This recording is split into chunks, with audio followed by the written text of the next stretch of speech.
Smash the snooze button, have your phone be the first thing you see each morning, scroll through social media, drag yourself out of bed, make some coffee to try to wake up, continue to check email and news and social media throughout the day, realize that hours have gone by and you're late for work. That's been my life recently. Well, I mean, my morning doesn't look exactly like that because I mostly work out of the house in the morning, but I do realize that after an hour has gone by or 2 hours and you start, binge watching YouTube videos or, spending that time on social media and it just keeps popping up 20, 30, 50, 100 times a day checking my phone, that it was getting really exhausted and I was not being that productive. I was starting to also lose some of the habits that I had built up over time, and I kind of wanted to get back to that of having a little bit of a cleaner, more minimalist home, also managing my time a little bit better, spending less time on my phone, and also watching TV shows and things like that. So I thought it would be good to have a week of a minimalist challenge, and I really think this is a good thing to do every few months to kind of recenter yourself and have specific goals, have specific things that you're doing to remind yourself why you're doing this and what exactly you should be doing each and every day to kind of refocus your life, be more productive, be less stressed, have a cleaner environment. So that's something that I wanted to do. So I thought up of a few rules, a few habits that I really wanted to cultivate and get back to doing. The first habit was reading each morning. I wanted to set aside 30 minutes every single morning, time block it out, in order to get back to that reading, get back to focusing your day and not just immediately starting on work or immediately starting on my phone. And the next thing was I wanted to time block out so that almost every minute of every day I have time blocked out exactly what I should be doing in order to reach my goals. That doesn't mean I have to do exactly every minute planned, but at least to have an idea of what I should be doing and everything's time blocked, and I have all my meetings set up so I don't forget stuff and all that sort of thing. So I really wanted to get back to that. Well, not really back to it. I was never very good at it to start with. I wanted to get better at it. Next was no screens in bed. This kind of would eliminate the binge watching TV shows while in bed or scrolling through social media at night, and then also checking my phone first thing each morning, because between the two of those, you can easily spend an hour to 2 hours on your phone just in your bed, there's no way that's good for you. The next thing was no more than 30 minutes of TV each day. Again, this would eliminate the binge watching, which I was trying to get out of. I set a limit of 45 minutes on my phone. That includes any time the phone is unlocked, so social media, email, phone calls if it's unlocked, text messages, scrolling through Google News feeds and things like that. So everything I wanted it to be under 45 minutes. Usually I was around an hour and a half a day, and I think most Americans are at 3 to 5 hours a day. So if you start tracking how long you're on your phone each day, you will be shocked of how much time you spend on there. And I really wanted to get that down. And the next thing was just keeping all flat surfaces clean. Now I have a habit of just putting stuff down on any flat surface, and it's really bad. It is really hard to get out of that habit. So for this week, I wanted to make sure that I don't do that and I keep everything clean, and it's kind of like a little bit over the top where nothing can be on flat surfaces for the entire week for more than, like if something needs to be there for a bit, that's fine, but not staying there for days and then it's like its permanent home is there and you have no idea how it got there in the first place.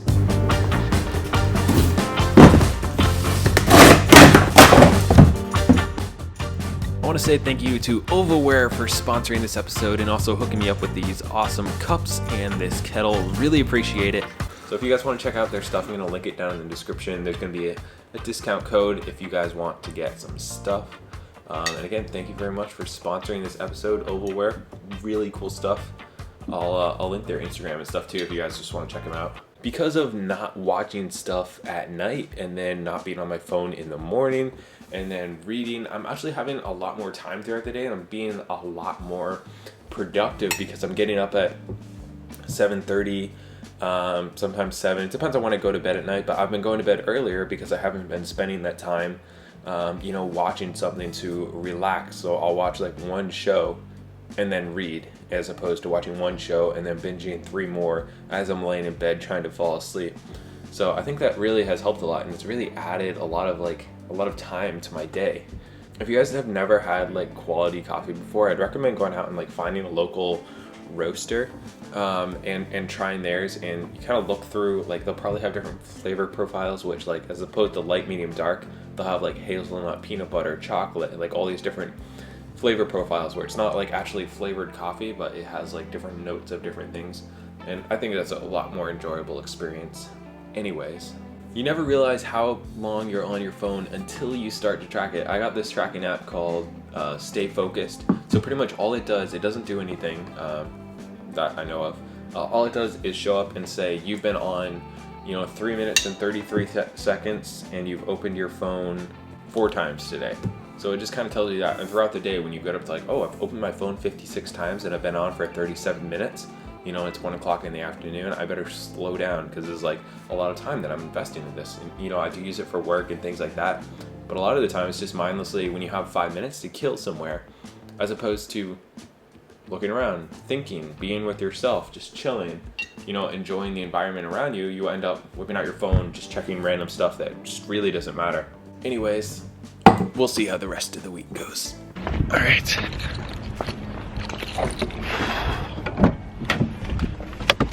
All right. So actually, I've been missing out on a few different, gym things recently. Like I've been missing some times going to the gym, and I think it's really important to keep that as a habit. But as we continue to get more and more busy with our everyday lives, which I was definitely doing, then there was just not time to go to the gym. But I think restructuring my days a little bit by kind of having, designated time to read each morning, and then designated time to be off my phone, that creates more time, and then time to not be watching TV and stuff. That really does create like a few hours a day that you can A, be more productive, and B, do things that you want to do but you don't really have time for. So I think that's really important. So I'm gonna go to the gym and we'll go. If you guys are getting some value out of this, please consider liking and subscribing. So another thing that I've been doing is time blocking. I've been trying to time block out pretty much the entire day so that at least I know what I should be doing, even though like every minute of every day you're not gonna be able to stick exactly to schedule and stuff comes up. But I think at least knowing what I should be doing, and also having this app called Todoist, so that you have a to-do list of what you should be doing and trying to get those most important things and trying to like implement the one thing, and also the 80-20 principle into doing those. So what is the one thing I want to get done today? I make sure that I have that time blocked and on my to-do list on the very top, so I make sure I get that one thing done, the 20% that is the most important, that will lead to 80% of the results. Try to get that done each day, and then let the rest kind of fall where it will. I've also been trying to keep the table clean, and that's actually surprisingly hard to do because I always, no matter what's going on, I just walk in, put my keys down, put my phone down, put something else down, and it always gets filled pretty quickly.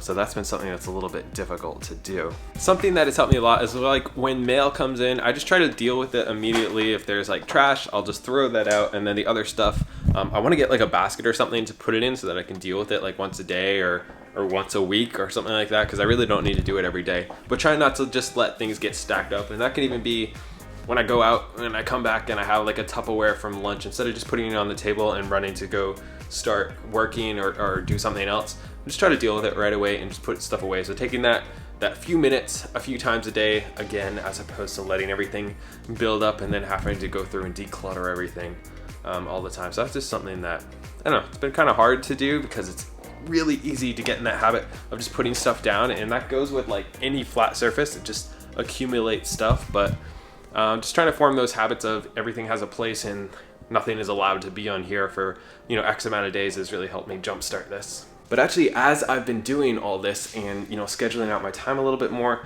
I do have more time to be more productive. It feels like the days go longer because you can watch like an hour of something or 2 hours or something, or scroll through your phone for, be on it for 3 hours a day at these little 5-minute blips, and you really don't notice, and your day kind of goes by faster. But if you're constantly not on your phone, you're constantly not watching stuff, it actually makes the day seem longer, but in a good way where you can get more stuff done. Like I've never read this much really before, and it's been, it's been good to be able to listen to more audiobooks and also read more physical books, which is nice to get back into. So I think it's been pretty positive so far. I'm going to try to keep up these things, try to keep up the 45 minutes on my phone, even though sometimes that goes over, if you end up on some phone calls or whatever, but at least having that goal to shoot for so that you don't, end up at 3 hours and not even realize it. And those little blips throughout the day really do add up. If anybody wants to join me, I might actually continue all these through the rest of the month, and that would be really cool if you guys wanted to join along. If you do, throw a comment down below, smash like, say what's up. Yeah, thank you guys for watching. If you guys want to follow me on Instagram, link in the description, Facebook, link in the description.